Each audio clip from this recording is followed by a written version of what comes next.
जय शिवराय मित्रांनो, कसे आहेत? मजेत ना? मजेतच राहायचं मित्रांनो. मी नवनीत म्हात्रे, एक किडनी फेलर पेशंट आहे आणि मी सध्या सातवली या गावामध्ये. मित्रांनो, तुम्हाला वाटत असेल गाव म्हणजे काय, तर हे सातवली पहिलं गावच होतं. वसई ईस्टला 7 किलोमीटरवरती एक गाव आहे. तर मी ज्यावेळी 2004 ते 5 मध्ये ज्यावेळी वसईला आलो ना, त्यावेळी ह्या साईडला जेवढं तुम्हाला ते दिसतंय ना, त्या साईड माझ्या पाठच्या साईडला इकडं बिल्डिंगी वगैरे, तर इकडे पूर्ण गाव होतं, शेती होती, जंगलं होती आणि ते स्थायिक लोक आहेत ना, ती आदिवासी लोक होती आणि या आदिवासी लोकांचेच गावाचं नाव होतं सातवली.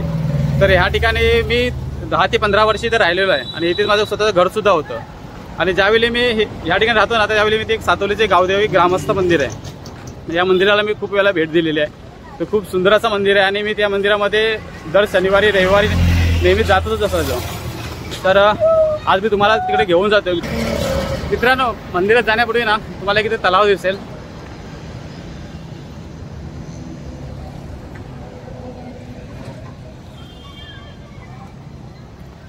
खूप मोठं तलाव आहे. या तलावामध्ये गणपती विसर्जन केले जातात आणि मी बऱ्याच वेळेला इकडे आलेलो होतो या तलावावरती सुद्धा. आणि इथे जे मुलांना खेळायला वगैरे खूप सुंदर असं बनवलेलं आहे, म्हणजे पार्कसारखंच बनवलेलं आहे. इकडे गावाकडली सर्व मुलं आहेत आणि तलावसुद्धा खूप मोठं आहे बघा. तर मंदिरामध्ये आमचं दर्शन झालं ना का, आम्ही या तलावाच्या साईडला म्हणजे राऊंड मारायला येत होतो आणि मुलांना तेवढं टाइमपाससुद्धा व्हायचं.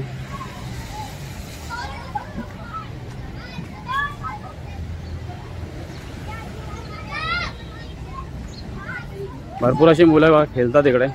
खूप सुंदर बनवलं इकडे, म्हणजे वसई महानगरपालिका आहे ना, या लोकांनीच बनवलेलं आहे सर्व.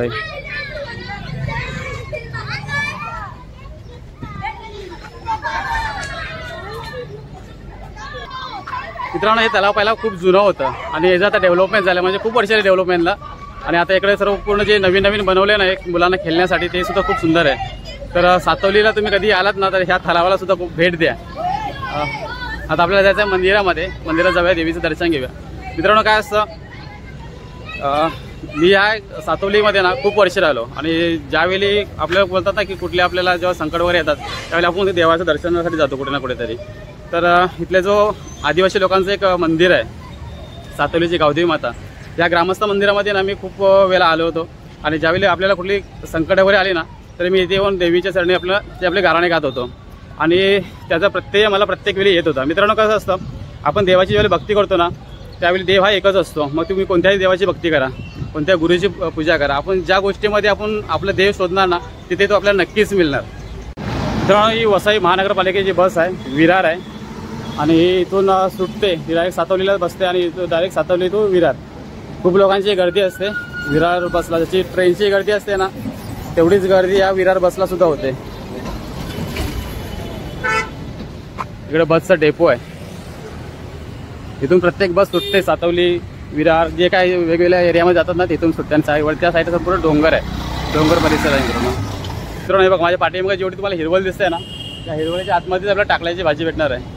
आणि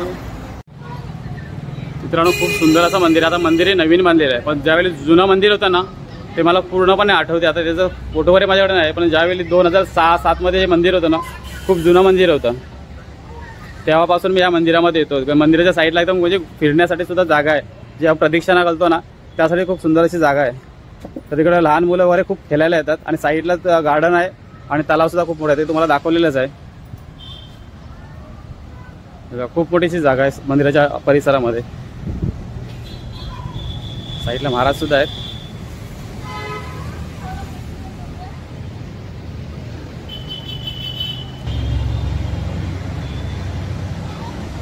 मित्रांनो, हे मंदिराच्या बाहेरचा परिसर आहे.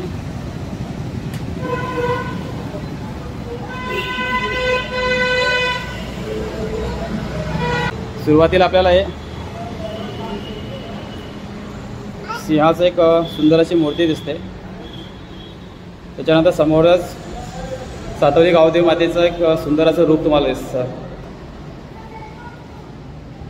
सातवलीची गावदेवी मातेचं सुंदर रूप.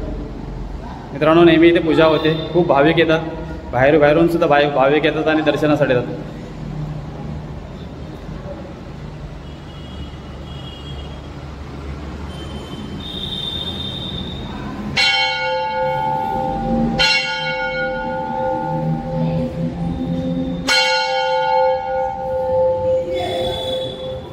तर या साईडचा जो मंदिराचा परिसर आहे ना खूपच सुंदर आहे, तुम्ही बघू शकता.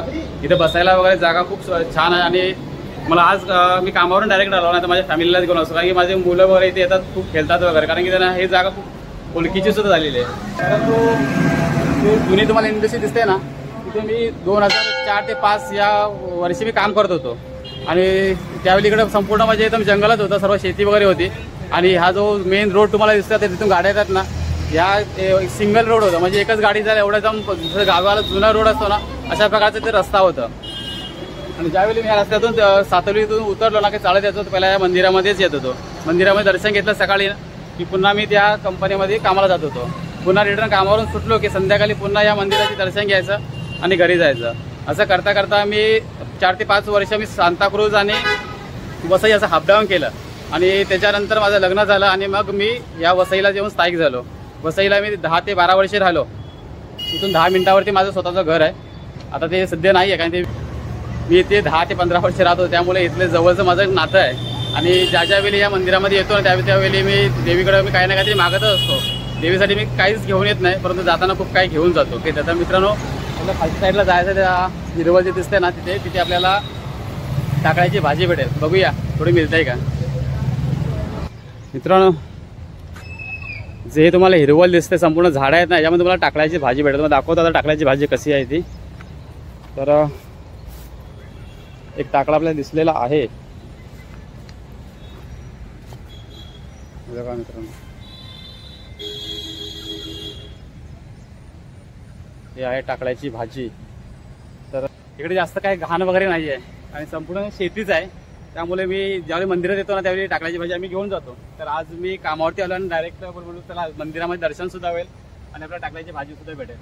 तर मित्रांनो, वर्षातून एकदा तरी ही भाजी खायचीच असते, कारण की निसर्ग आपल्याला जे काही देतो ना तो खूप काय देत असतो, म्हणजे एक ऑर्गॅनिक देत असतं, परंतु आपण त्या गोष्टी खात नाही, कारण की आपल्या जिभेला जेवढे चटपटीत आपल्याला काय पाहिजे असतं ना त्याच गोष्टींची आवड असते. पण पूर्वीच्या काळी जे लोक होते ना त्यावेळी टाकळ्याची भाजी खाऊनच राहत होते. कधी कधी भात वगैरे जेवत होते, पण ही टाकळ्याची भाजी खायचे आणि मस्तपैकी फिट राहायचे. मित्रांनो, खूप सारी भाजी भेटलेली आपल्याला टाकळ्याची बघा. तर भरपूर झाली माझ्यासाठी, कारण मी तर खाणारच नाही भाजी, कारण की मला पालेभाजी खायला म्हणजे मला पालेभाजी मी खाऊ शकत नाही, कारण की डॉक्टरांनी सांगितलेलं आहे. काही डाएट आहेत माझे, ते मला फॉलो करावेच लागतात. मला आवडते खूप भाजी खायलाही, कारण की वर्षातून एकदा येते आणि जास्त दिवस आपण म्हणजे एक 15 ते 10 दिवस झाले ना की भाजी पूर्णपणे जून होऊन जाईल, मग ती खाण्याची योग्य सुद्धा राहणार नाही. तर ज्यावेळी कवली असते ना त्यावेळी आपल्याला ती खायला खूप छान लागते. तर ही भाजी बनवतात कशी, त्याची रेसिपी मी तुम्हाला दाखवणारच नाही, कारण की याची रेसिपी वगैरे अशी काही होते, रेसिपी खूप साऱ्या आहेत. पण ज्यावेळी पूर्वीची लोक होती ज्यांनी खूप काही गरिबी पाहिले ना, त्या लोकांना माहिती आहे की भाजी कशी खात होते. सांगायचं म्हटलं ना तर जे आपल्या घरामध्ये 50 ते 60 गटातली जरी माणसं असतील ना, तर त्यांना तुम्ही विचारा, जर ते गावाला राहत असतील तर, की ही भाजी तुम्ही कशी बनवत होते त्यावेळी तुम्ही, तर ते तुम्हाला सांगतील नक्कीच की ह्या भाजीला ना पहिला पाण्यामध्ये ठेवायचे, म्हणजे गरम पाणी करायचे, त्यामध्ये भाजी टाकायची आणि त्यात मीठ टाकायचं आणि ती उकळून काढली जाते, म्हणजे पूर्णपणे शिजवायची तिला आणि मग ती भाजी खाल्ली जायची अशीच. तर त्याच्यानंतर मग साऱ्या रेसिपी निघाल्या आणि आता अशा रेसिपी निघाल्यात ना की यूट्यूबवरती अशा खूप साऱ्या रेसिपी आहेत. तर त्यामध्ये थोडासा मीठ मसाला लावून दुसरे यूट्यूबर असे बनवतात. तर आपल्याला त्यातलं काय करायचं नाही आहे, कारण आपण एवढे मोठे काय रेसिपी बनवणारे आहोत नाहीत. मित्रांनो, आता ही भाजी आहे ना मी ती घरी घेऊन जातो आणि बायकोला देतो, कारण की त्यांना खायला सांगतो, कारण की खूप हेल्दी असते आणि शरीरासाठी खूप सुंदर असते. तर आपण आता डायरेक्ट घरी जातो, कारण खूप वेळ झालेला आहे मला इथे. तर आजच्या व्हिडिओमध्ये तुम्हाला मी माझं गावदेवीचं मंदिर दाखवलं आणि मी ह्या सातवलीमध्ये राहत होतो ना, तिथला परिसर जास्त दाखवला नाही, पण थोडंसं दाखवलं, कारण की माझ्याकडे वेळसुद्धा खूप कमी आहे, कारण की मला जायचं तर कांदवलीला. तर तुम्हाला हा माझा छोटासा व्हिडिओ होता, तर कसं वाटलं ते तुम्ही मला नक्की सांगा. जर तुम्हाला व्हिडिओ आवडला असेल तर प्लीज व्हिडिओला लाईक करा, शेअर करा आणि सबस्क्राईबसुद्धा नक्की करा मित्रांनो, कारण की सबस्क्राईबची मला गरज यासाठी आहे की जो मी व्हिडिओ बनवतो ना त्यात मला असं म्हणजे एनर्जी भेटते की आपले सबस्क्राईब वाढतात, तर आपल्याला खूप मजा येते जरा असे नवीन नवीन अजून व्हिडिओ बनवण्यासाठी. तर पुन्हा भेटू आपण अशाच नेक्स्ट व्हिडिओमध्ये. तोपर्यंत ही भाजी खातो आणि सर्वांना श्री स्वामी समर्थ.